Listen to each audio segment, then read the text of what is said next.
Shalom Jemaat GKI Mojokerto. Jumpa kembali Bapak Ibu sekalian.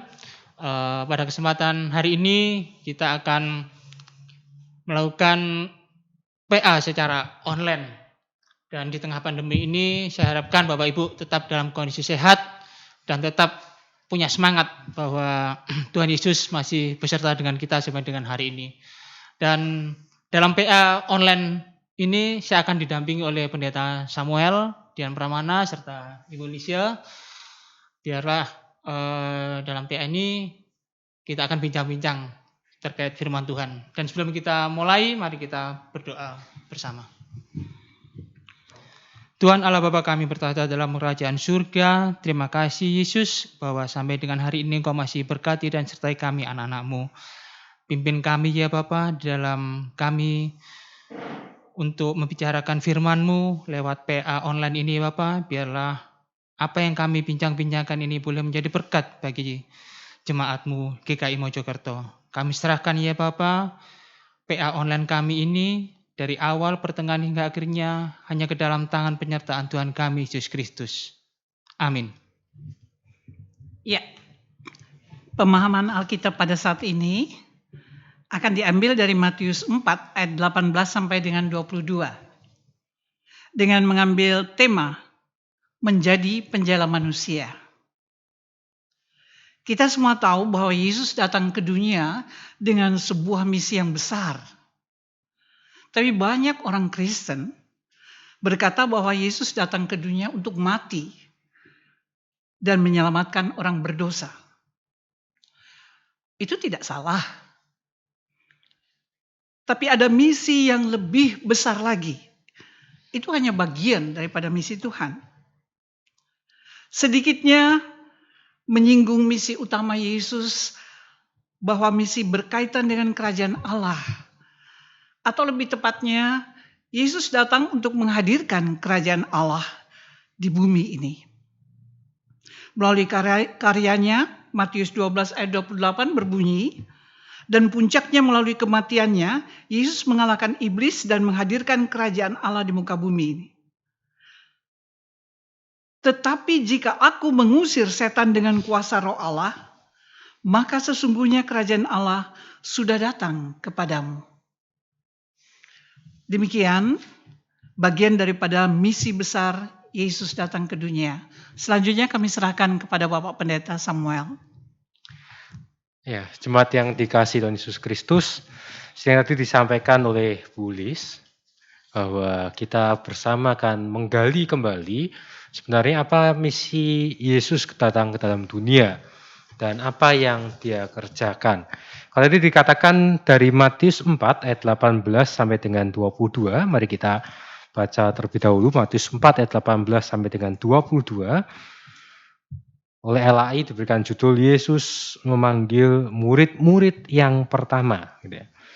Ayat 18, dan ketika Yesus sedang berjalan menyusur danau Galilea, ia melihat dua orang bersaudara, yaitu Simon yang disebut Petrus dan Andreas, saudaranya. Mereka sedang menebarkan jala di danau, sebab mereka penjala ikan. Yesus berkata kepada mereka, mari ikutlah aku, dan kamu akan kujadikan penjala manusia. Lalu mereka pun segera meninggalkan jalannya dan mengikuti dia. Dan setelah Yesus pergi dari sana, dilihatnya pula dua orang bersaudara, yaitu Yakobus anak Zebedeus dan Yohanes saudaranya, bersama ayah mereka, Zebedeus, sedang membereskan jala di dalam perahu Yesus. Di dalam perahu, Yesus memanggil mereka, dan mereka segera meninggalkan perahu serta ayahnya, lalu mengikuti dia. Nah saudara, kalau dari bacaan kita, maka seperti yang dikatakan Bu Levi tadi, Bu Lis, bahwa apakah misi Yesus datang ke dalam dunia? Kalau kita berpikir bahwa Yesus hanya datang ke dalam dunia untuk mati di atas kayu salib, menang atas kuasa dosa, maka jelas bahwa dia tidak perlu memanggil para murid. Dia bisa menjadi seorang yang dalam tanda petik one man show. Dia bisa tampil dengan segala kuasanya, dia bisa menuntaskan misinya, maka selesai. Tapi ternyata kalau kita membaca ayat 17, dikatakan sejak waktu itulah Yesus memberitakan bertobatlah, sebab kerajaan surga sudah dekat. Nah, setelah Yesus menyerukan itu, barulah Yesus memanggil para murid. Jadi di sini, saudara, mari kita lihat bahwa ternyata Yesus punya misi utama, yaitu menghadirkan kerajaan surga. Bahasa Injil Matius adalah kerajaan surga, tapi itu sama dengan kerajaan Allah. Gitu ya. Nah, kerajaan surga ini adalah sebuah misi yang ingin Yesus datangkan atau Yesus wujudkan di dunia. Jadi Yesus tidak bicara tentang kingdom, sebuah kerajaan duniawi, tapi lebih kepada sebuah situasi kingship, gitu ya, sebuah situasi kerajaan surga di mana Allah yang memerintah. Dan ketika Yesus mau menghadirkan kerajaan surga, dia sadar bahwa dia tidak mungkin menuntaskan sendiri, karena apa? Dia tidak hidup di dunia selamanya. Oleh karena itu dia melibatkan manusia, melibatkan para murid yang pertama. Nah, di bacaan kita, saudara, yang menarik adalah Yesus berjalan menyusur Danau Galilea dan dia melihat dua orang yang sedang membantu ayah mereka. Gitu ya. Nah, yang menjadi pertanyaan adalah, loh kok Yesus ini kok nyari murid sampai ke Galilea nyusuri danau? Ya, lumrahnya kalau guru yang hebat pada zaman itu, para murid yang datang, kemudian guru yang nyeleksi. Tapi di sini justru Yesus menyusuri Danau Galilea mencari para murid. Maka pertanyaannya adalah, mengapa Yesus melakukan itu? Apakah Yesus tidak punya pengikut? Apakah Yesus harus dalam tanda petik menawarkan diri atau menjual diri supaya orang-orang tertarik mengikut dia? Nah, ini kan yang menjadi pergumulan. Jangan-jangan Yesus ini kok sampai segitunya mencari murid. Tetapi sebetulnya ini ingin mengatakan kepada kita bahwa seperti misi Yesus yang semula tadi, Yesus tidak ingin tampil sendirian, tapi dia mengajak kita manusia untuk turut serta di dalamnya. Dia datang mencari para murid, berarti sebetulnya juga ingin mengingatkan pada kita saat ini, para murid Yesus saat ini, bahwa inisiatif mengikuti Yesus itu bukan dari kita sebagai manusia. Kenapa? Karena bukan kita yang memilih dia, tapi dia yang memilih kita. Nah, ini konsep kekristenan yang harus kita pahami, bahwa ada anugerah panggilan menjadi seorang murid. Ya, jadi respon atau inisiatif awal Allah, inisiatif yang semula mengundang kita bukan karena kita, tapi karena Yesuslah yang mengajak kita. Ini berbeda. Ya. Kenapa? Kalau inisiatif dari kita, maka kita ini yang yang akan menampilkan kerajaan dunia. Tapi kalau kerajaan sorga, maka inisiatif pasti harus dari Allah. Oleh karena itu Yesus yang berinisiatif memanggil para murid. Nah, kemudian pertanyaannya yang sering muncul adalah, apa sih yang membuat atau apakah kriteria Yesus? Kok dia menyusuri Danau Galilea, dia tidak cari di tempat lain gitu ya. Memang tidak dijelaskan detailnya, tapi kalau saya lihat di sini bahwa Galilea ini orang-orang pinggiran, orang-orang yang waktu itu boleh dikatakan masyarakat yang terpinggirkan. Nelayan ini warga kelas sekian, karena mereka menghabiskan waktunya di pantai, mereka menghabiskan waktunya di laut dan kurang berelasi, dan nelayan itu bahasanya bahasa yang lugas, ya. Boleh dikatakan tidak berpendidikan. Ya.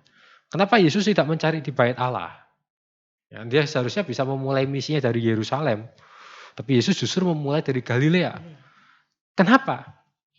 Karena ingin mengatakan kepada kita, untuk menjadi murid Yesus itu tidak perlu orang yang hebat. Yesus tidak mencari orang yang terpelajar, Yesus tidak mencari orang dengan kriteria yang sulit, tapi karena sekali lagi karena inisiatif berasal dari dia, maka dia sebetulnya terbuka untuk semua orang menjadi muridnya. Dan jadi pertanyaannya selanjutnya adalah, kalau semua terbuka atau Yesus membuka setiap orang untuk bisa jadi muridnya, gitu ya, maka bagaimana respon kita? Nah, saudara, seringkali kan kita mengatakan, wah nanti dulu deh, aku nggak mau murid Yesus cuma sekedar kebaktian. Nah ini yang menjadi persoalan sekarang adalah, kalau konsep kita dulu waktu kita bisa kebaktian onsite, maka konsep kita, oh aku murid Yesus pokoknya tiap minggu kebaktian. Nah sekarang pertanyaannya, ketika nggak bisa kebaktian di gereja, apakah kita masih menjadi murid Yesus? Kan seringkali orang mengatakan, oh mau pelayanan, oh enggak dulu wong sibuk dan sebagainya. Tapi kalau kita lihat di sini, ya sebelum saya menjawab konsep murid Yesus zaman sekarang, tapi saya ingin mengatakan bahwa justru di sini Yesus atau Injil Matius ingin mengatakan kepada kita, Yesus mencari orang yang sedang bekerja. Yesus tidak mencari orang yang duduk-duduk malas-malas. Jadi kalau orang mengatakan aku nggak bisa ikut pelayanan karena sibuk, justru Yesus cari orang sibuk. Ya, Yesus gak cari orang nganggur. Ya, Yesus cari orang sibuk, orang yang bekerja, orang yang mau mengambil bagian di dalamnya. Sehingga di sini saya ingin mengatakan, Yesus mengajak kita semua membuka diri untuk kita menjadi muridnya. Nah, sekarang kita lihat Injil Matius ini memang khas. Dikatakan nelayan ini sedang setelah selesai menebarkan jala, kemudian Yesus mengatakan, marilah ikut aku dan kamu akan ku jadikan penjala manusia. Dan katakan mereka segera bergegas mengikuti Yesus. Demikian pula diikuti oleh Yakobus dan Yohanes. Ketika Yesus memanggil, mereka langsung mengikuti dia. Sekali lagi tidak dijelaskan apa motivasi atau apa latar belakang yang mengikuti, apa yang mendorong 4 orang ini segera mengikuti Yesus. Tapi saya mengatakan di sini yang Yesus tawarkan adalah transformasi kehidupan dari penjala ikan menjadi penjala manusia. Ya, transformasi kehidupan itulah yang Yesus tawarkan kepada kita, para pengikutnya. Sehingga dengan kata lain, seharusnya apa yang membuat kita tertarik menjadi pengikut Yesus? Yang membuat kita tertarik menjadi pengikut Yesus, kalau kita melihat di sini berarti adanya ajakan, dalam tanda petik tawaran untuk transformasi kehidupan. Nah, ini yang perlu kita perhatikan. Ya. Tawaran untuk kita mengalami perubahan dalam hidup. Perubahan bukan hanya perubahan dari hidup yang susah jadi senang, bukan itu. Tapi Yesus perubahan jati diri, perubahan konsep dari penjala ikan menjadi penjala manusia. Berarti kita, bedanya apa? Kalau penjala ikan itu berarti menjadikan ikan sebagai objek, gitu. Kalau ikan kan berarti kan memang dia ditangkap untuk dimakan, gitu. Tapi kalau penjala manusia, berarti kita menangkap manusia, menangkap sesama, tapi bukan menjadi objek. Seperti yang Yesus katakan, berarti kita diajak untuk menjadi agen-agen transformasi. Kalau itu kita berubah, maka mari kita membawa perubahan kepada sesama kita. Nah, yang membedakan adalah dalam kehidupan kita bergereja sekarang, apa yang bisa kita lakukan? Transformasi semacam apa yang bisa kita kerjakan dalam kehidupan ini. Nah, ini yang tentu harus kita kumpulkan bersama dalam kondisi kita sekarang. Nah, ini sedikit yang bisa saya bagikan. Mungkin ada yang mau merespon, gitu ya. Ya, saya Pak Sam. Ya. Kalau mendengarkan penjelasan tadi, Tuhan Yesus ketemu dengan Simon dan Andreas. Dan selanjutnya Yakobus dan Yohanes yang sedang bersama-sama dengan ayah mereka pada waktu itu. Melihat mereka berempat merespons panggilan Tuhan Yesus. Padahal sepertinya mereka cukup nyaman menikmati pekerjaan mereka menjadi penjala ikan. Tengok begitu spontan mereka, cepat untuk, walaupun tidak ada teksnya mengatakan ya, tapi mereka segera meninggalkan segala kegiatan mereka, bahkan meninggalkan ayah dan perahu mereka untuk mengikuti Yesus. Apa sebetulnya yang menjadi motivasi mereka kira-kira? Mungkin kita bisa Ya. diskusikan bersama. Ya, memang Injil Matius tidak mencantumkan yang menjadi motivasi dari para murid ini, 4 orang yang pertama diajak untuk mengikut Yesus. Tapi kita bisa melihat bahwa kalau di Lukas pasal 5 ayat yang kisah yang paralel dengan Matius pasal 4 yang tadi kita baca, kalau Lukas pasal 5 ini memang lebih menceritakan Yesus menunjukkan kuasanya. Ketika mereka mereka tidak dapat ikan, kemudian Yesus menunjukkan. Gitu ya. Tapi kalau Injil Matius, saya ingin mengatakan Matius ini kan khas tradisi Yahudi, gitu ya.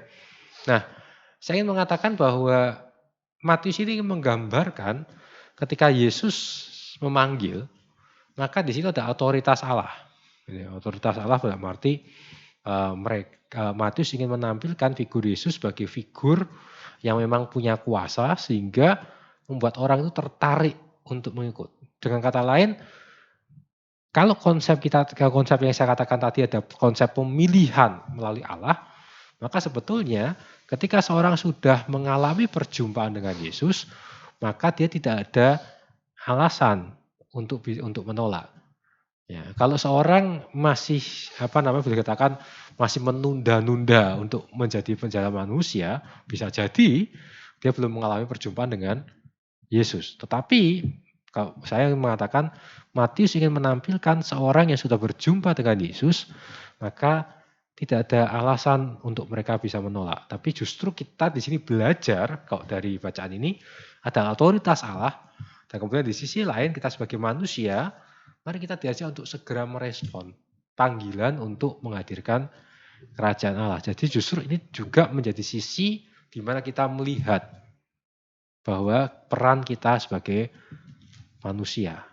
Gitu. Jadi memang itulah khas Injil Matius. Tidak ada tidak menjelaskan apa-apa. Dan bukankah ini juga sering kita alami?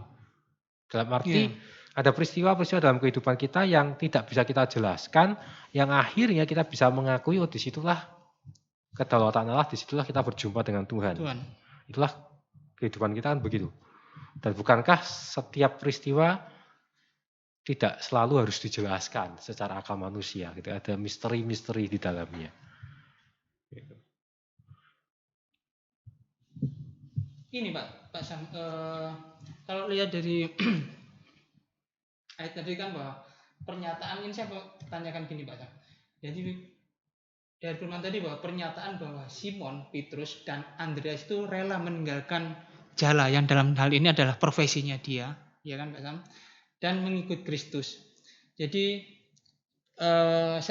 ini seringkali diasumsikan salah oleh banyak orang Kristen bahwa mereka berpikir untuk mengikut Kristus dan melayani Dia itu mereka harus meninggalkan pekerjaan atau profesi lamanya.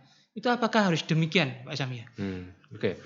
Ya, kalau dalam kehidupan kita ya tentu tidak se ekstrim yang digambarkan dalam Injil Matius. Tapi seperti yang saya jelaskan tadi, ini adalah sebuah perbandingan antara penjala ikan dengan penjala manusia, berarti ada transformasi. Ada transformasi bagaimana kita memandang kehidupan kita dengan cara yang berbeda. Nah, kalau dalam kehidupan kita sekarang, bisa nggak apapun profesi kita bisa menjadi penjala manusia? Iya, bisa. Tidak harus pendeta. Iya, betul. Gitu ya. Tidak harus full timer. Jadi tidak harus full timer. Siapapun kita bisa menjadi penjala manusia. Membuat orang itu bisa mengalami perjumpaan dengan Tuhan. Kalau dalam kasus sekarang di masa pandemi, jelas ya tenaga medis, gitu ya. Iya. Ataupun kita bisa di bidang-bidang yang lain kita bisa melakukan itu dan itu bisa kita saksikan. Jadi yang saya tekankan adalah bagaimana penjala manusia bukan profesi secara fisik, tapi penjala manusia dikaitkan dengan pewartaan kerajaan surga yang diberitakan oleh Yesus. Gitu. Oh, oke.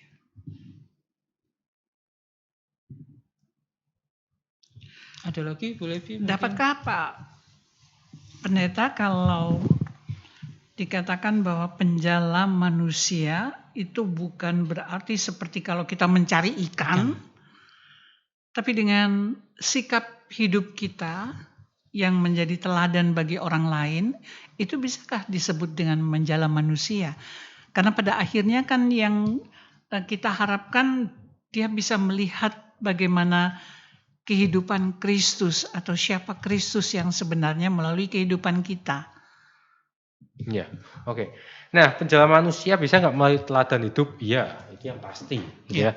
Tapi yang ingin saya katakan adalah kalau kita sadar bahwa ayat ini mengatakan kita itu adalah penjala manusia, maka pertanyaannya selama kita jadi orang Kristen berapa manusia yang sudah kita jala? Oh iya. Teladan Iya. iya, gitu ya. Tapi saya rasa harus kita mulai memikirkan secara aktif seberapa banyak orang yang pernah kita jala. Bukan bicara tentang menjadikan orang berpindah agama, bukan itu. Iya. Tapi kalau selama kita jadi orang Kristen, kita belum menjala siapapun, gitu ya, atau kita tidak pernah punya target dengan pasti kita mau berapa orang yang kita jangkau, misalnya kita mau berbagi kasih pada berapa orang, itu maka pertanyaannya apakah kita sudah menjadi penjala manusia? Ya seperti nelayan kan penjala ikan. Iya. Tapi kalau dia penjala ikan tapi nggak pernah ke laut, wah aku nelayan yang penting punya kapal, ya itu bukan nelayan. Nelayan. Ya, tapi saya mengatakan nelayan pun dengan sengaja mereka punya rencana untuk menjala ikan. Kalau kita sebagai penjala manusia, ya sebaiknya bahkan seharusnya kita juga dengan sengaja, tidak hanya secara pasif, tapi juga kita mesti mulai merencanakan hal yang secara aktif. Nah justru kaitan dengan kehidupan bergereja kita sekarang yang tadi saya katakan menjadi murid Kristus kalau dulu hanya dalam gedung gereja, justru sekaranglah waktunya. Ya, kalau dulu program gereja itu kan 80% persekutuan. Iya. Ya, zaman sekarang bukan 80, kita harusnya dibalik 80% kesaksian dan pelayanan. 20%-nya persekutuan. Karena persekutuan itu kan sekarang online. Kita mau di mana saja bisa, mau kapan saja bisa. Kita mau di-download, mau nonton apa, ini enggak, misalnya kalau dulu kita dengerin khotbah enggak senang sama pendetanya, enggak senang yang khotbah, atau khotbahnya enggak senang kan kita enggak bisa pulang. Iya. Kalau sekarang kita enggak suka khotbahnya tinggal ganti channel gitu ya. Nah, ini justru tantangan bagi kita bahwa bukan hanya bicara tentang berapa persekutuan yang kita ikuti. Tapi mari kita mulai menata kembali gitu ya. Berapa atau kerajaan surga sejauh apa ya yang sudah kita wujudkan dan berapa penjala manusia yang sudah dengan sengaja kita jala. Gitu. Ini saya ada pertanyaan lagi Pak Sam. Ini menarik bagi saya terkait ini kan menjadi penjala manusia. Konteksnya saya melihat bahwa Tuhan memang sudah mempersiapkan nanti seandainya Tuhan sudah istilahnya dia mau pakai manusia untuk menggantikan posisinya dia kan, seperti itulah. Yang jadi menarik bagi saya adalah ini kenapa Tuhan itu milihnya ke nelayan ya, padahal kita tahu sendiri bahwa mungkin di masyarakat Yahudi di situ kayak Tuhan Yesus juga kan dia orang tuanya juga tukang kayu, ya Bu ya. Terus juga ada juga profesi lainnya, tapi yang menarik misalnya kenapa ini kok nelayan gitu yang diambil sama Tuhan Yesus untuk menjadi murid-muridnya. Apa kira-kira menurut Pak Sam keistimewaan daripada seorang nelayan bagi Tuhan Yesus, kenapa kok diambil itu? Ini tadi sudah saya jelaskan bahwa Yesus memang mengawali dari Galilea, nelayan gitu ya. Jelas mengatakan bahwa Yesus tidak pilih-pilih. Tapi kalau kita baca Injil, murid Yesus itu macam-macam. Oh iya. Ada Lewi atau Matius pemungut cukai gitu ya. Ada juga kelompok-kelompok, bahkan ada Simon orang Selot. Selot itu kan golongan pejuang gitu ya. Banyak ya. Jadi ini hanya start awalnya gitu ya. Tapi kalau dikatakan 12 murid Yesus pasti sangat beragam. Karakternya pun juga macam-macam. Bahkan kalau kita melihat di Injil yang lain diawali dari Andreas. Andreas itu yang ternyata ngajak Petrus, ngajak teman-teman yang lain. Iya. Jadi sebenarnya disitulah saya mengatakan kenapa nelayan ini adalah langkah awal yang Yesus pilih, dan dia ingin mengatakan siapapun kita jangan pernah merasa rendah diri menjadi pengikut Yesus. Iya. Itu pesannya menurut saya. Jadi ya itu yang ingin saya katakan, dan tadi juga sudah saya bahas bahwa Yesus tidak mulai dari bait Allah, tapi Yesus justru mulai dari Galilea. Gitu. Ya, ada lagi pertanyaan? Kalau nggak ada, Mungkin pada akhirnya dapat dikatakan bahwa mengikuti Yesus atau mau menjadi penjala manusia itu tidak ada harga yang harus kita bayar. Kita siap untuk menghadapi segala risiko.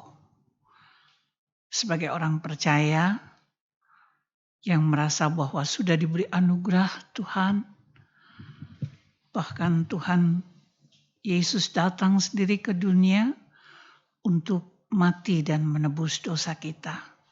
Maka kita siap untuk membayar harga. Boleh dikatakan demikian? oh ya pasti ya, membayar harga dalam arti ya proses transformasi itu adalah sebuah harga. Ya, orang nggak mungkin mengalami transformasi kalau tidak membayar harga.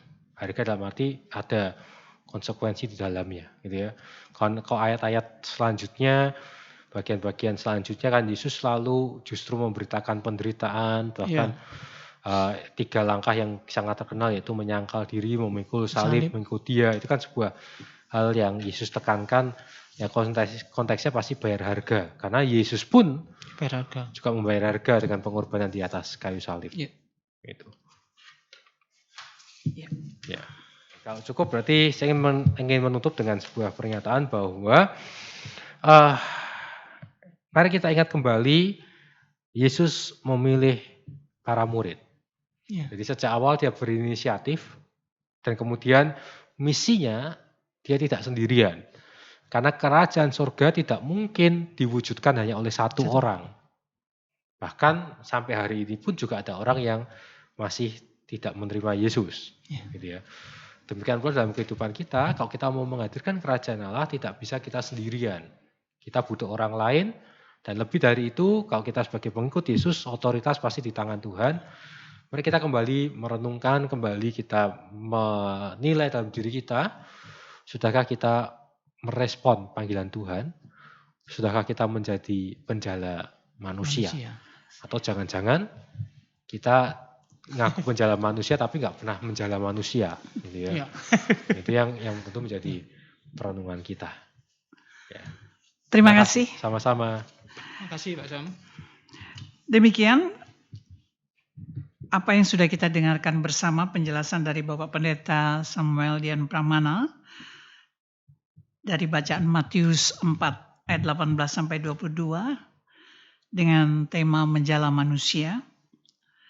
Pada dasarnya memberitakan Injil adalah bagaimana kita menyaksikan pada sesama kita karya Kristus dalam hidup kita dan mengajak mereka untuk juga mengalami pengalaman indah bersama dengan Tuhan, di mana hidup mereka dimerdekakan, dilepaskan, dipulihkan, dan diselamatkan.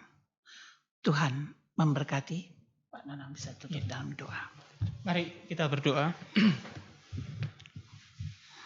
Tuhan Allah Bapa kami bertata dalam kerajaan surga, puji syukur bahwa Engkau boleh turut campur Bapa dalam bincang-bincang kami terkait firman-Mu dalam Injil Matius ini Bapa di surga. Biarlah Engkau boleh pakai kami anak-anak-Mu ini Bapa untuk menjala manusia sesuai apapun profesi kami masing-masing. Biarlah kami boleh menjadi berkat bagi sesama kami juga boleh menjadi berkat bagi orang lain yang membutuhkan kami ya Bapa di surga. Terima kasih Yesus untuk firman yang boleh kami dengarkan pada kesempatan hari ini. Kami serahkan ya Bapa kehidupan kami selanjutnya hanya ke dalam tangan penyertaan-Mu. Jadikan kami anak-anak-Mu ini sebagai penjala manusia yang boleh menjadi berkat bagi orang lain. Terima kasih Yesus. Amin.